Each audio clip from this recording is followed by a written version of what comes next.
Hello, my name is Maria Town and I work at the American Association of People with Disabilities.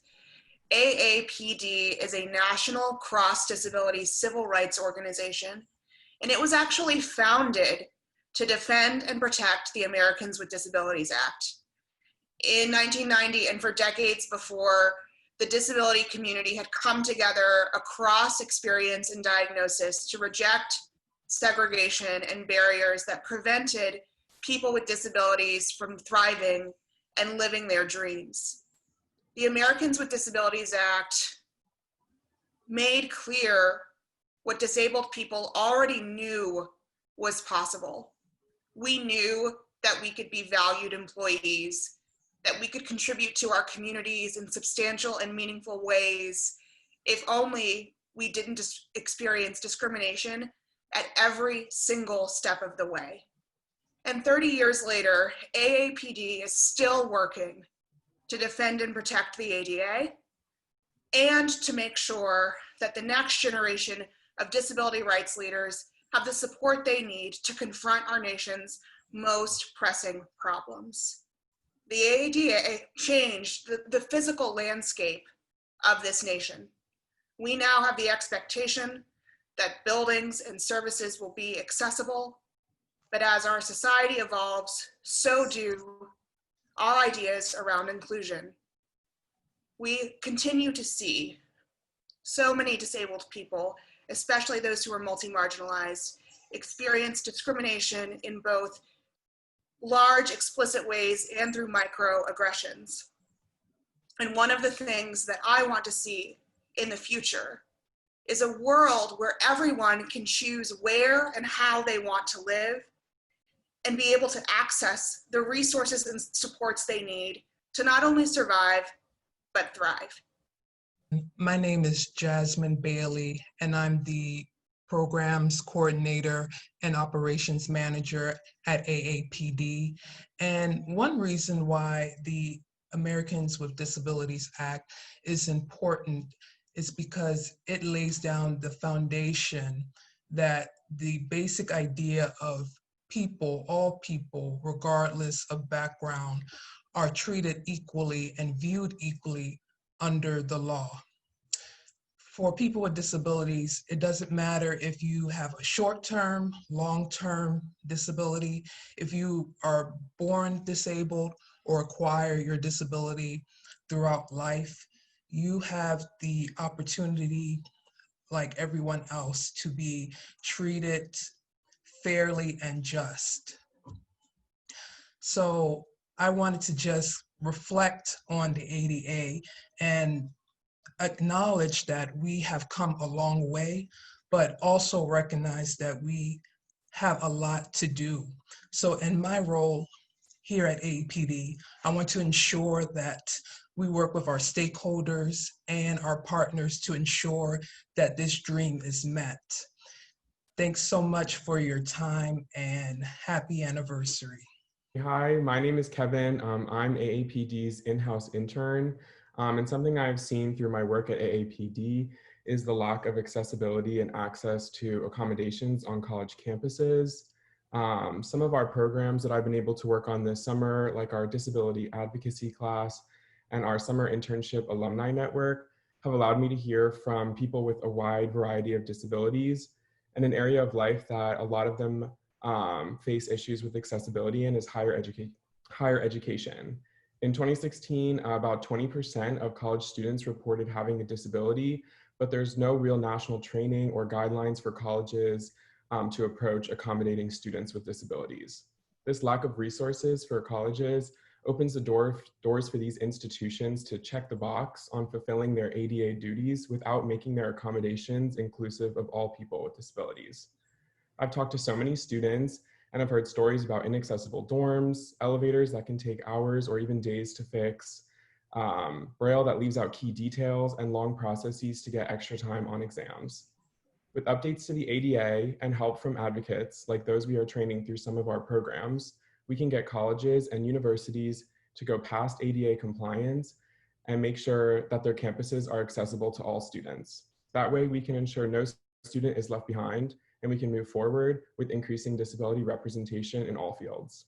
Hi, my name is Carrie Gray, and I work as the Senior Director of Stakeholder Engagement and Strategic Communications at the American Association of People with Disabilities. When I think about the next 30 years of disability rights and the ADA, I think it's really important that we put more emphasis around the education and the enforcement of the ADA. I was having this conversation with the individual about what entrepreneurs can do around being more inclusive with people with disabilities. And as we were having that conversation, he was saying, I think there's a piece of legislation that would protect people with disabilities in the workplace, right? And I was like, yes, there are actually many, but in particular, I think the ADA is a really great starting point for folks to understand what are your rights as an individual, as an employee, as a community member, as a business. It's a really great resource tool and piece of legislation. Secondly, I think it's important for our leaders and our elected officials to put more around the enforcement of the ADA. So in my work at AAPD, we run our voting slash also called Rev Up network and work. And one of the things that is very well known when it comes to election officials is that they have to ensure that our democracy and voting is accessible for people with disabilities. The real question becomes, is it actually accessible for people with disabilities when it comes time to vote? And that is an area where we need to do a lot more emphasis. We need to have a lot more strategies. 2020 in particular has shown us how we need to be thinking more creatively and be able to move quickly to ensure that our voting system is inclusive of all people. So again, I would just highlight, when I think of the next 30 years, I think of education and I think of enforcement. But until then, I'm excited to celebrate the first 30 years of this piece of legislation. My name is Rachita Singh, and I am the Rev Up and Communications Coordinator of AAPD. So I think the Americans with Disability Act was historic because it changed society's perspective. It brought attention to the issues of the disability community that were previously ignored.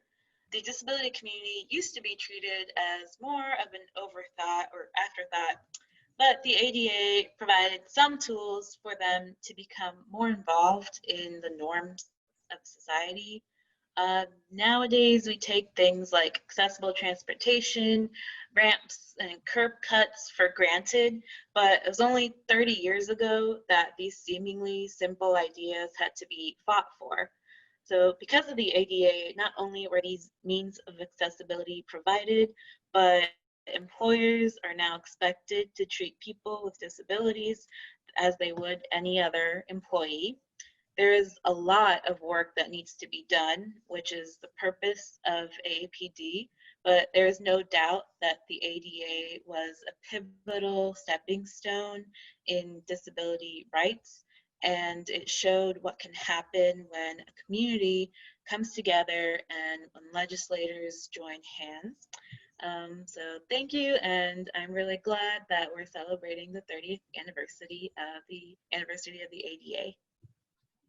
Hi, my name is Lillian, and I'm a summer fellow with AAPD, supporting their national Rev Up campaign for voter engagement. In celebrating the 30th anniversary of the ADA, I have been reflecting on how the ADA has changed the perception of people with disabilities in society.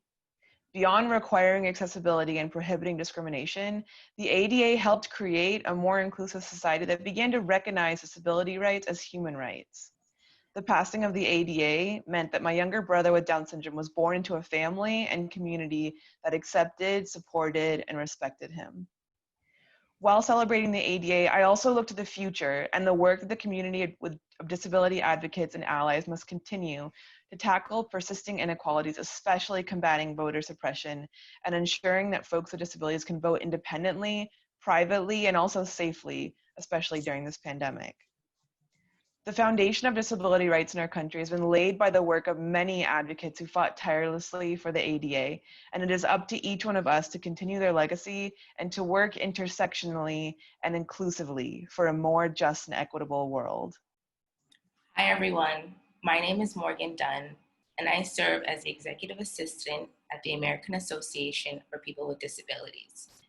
It's a monumental day, It's been 30 years since the ADA has been passed. The ADA has contributed to society in two major ways. It prohibits the discrimination of people with disabilities against individuals with disabilities, and it's designed to help people with a disability access equal opportunities to job employment. AAPD will continue to advocate for a more equitable, inclusive America. Hi everyone, my name is Christine Liao. We have so much to celebrate in the last 30 years with the ADA. The ADA allows people with disabilities to request accommodations to day-to-day things, workplace, and the general environment. The challenge with that is sometimes we have to remember to ask in advance, or sometimes we have to fight for it. For the next 30 years, I'd like to see us thinking about access first and not an afterthought. Since AAPD is a national cross-disability organization, through our programming initiatives, we focus on creating an inclusive environment and anticipating the different kinds of access needs, even if it may not be requested. We prioritize on making sure our conversations and spaces are already welcoming of all. I hope in the next 30 years, this practice will transcend the mainstream culture where it is not the norm to put the responsibility of people with disabilities to ask for accommodations, but the norm where access is already there.